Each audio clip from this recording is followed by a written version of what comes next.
17 au 19 décembre 2019, la Côte d'Ivoire a abrité la deuxième conférence d'Afrique francophone sur les données ouvertes, dit CAFDO, qui avait pour thème Open Data, des principes à l'action à Abidjan, à l'Hôtel Palm Club. Cette conférence a été marquée par la présence du ministre du Commerce, représentant du chef du gouvernement, son Excellence, M. Amadou Gon Coulibaly. Il a tenu à remercier les membres de l'organisation de la CAFDO d'avoir choisi la Côte d'Ivoire pour cette deuxième édition sur les données propres. Je voudrais exprimer au Conseil consultatif de la CAFDO les encouragements du gouvernement ivoirien dans le cadre de ses missions visant à favoriser la diffusion des données issues des ministères, des institutions publiques ainsi que de la société civile, du secteur privé, en vue d'informer et de créer de la valeur ajoutée au bénéfice de nos populations, au bénéfice de nos citoyens. C'est donc sur ces mots que le ministre du Commerce a déclaré ouverte cette deuxième conférence.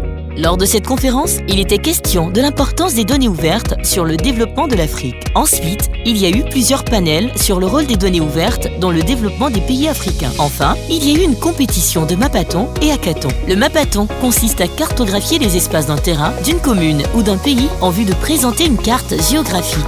Les différentes équipes en compétition pour le Mapathon ont cartographié les différentes rues de la commune de Cocody. Cette compétition a abouti à la création de la carte géographique de la commune de Cocody. De plus, il y a eu le Hackathon qui consiste à créer des applications et des logiciels sur les données ouvertes avec la participation de la Côte d'Ivoire, le Cameroun, le Burkina Faso, le Maroc et Madagascar. À l'issue de cette deuxième conférence, c'est l'équipe du Burkina Faso qui a remporté le concours du Hackathon devant la Côte d'Ivoire. À la fin de cette conférence, le représentant des membres de l'organisation s'est dit satisfait de l'enthousiasme de cette conférence et a rappelé que la troisième conférence aura lieu dans 2 ans.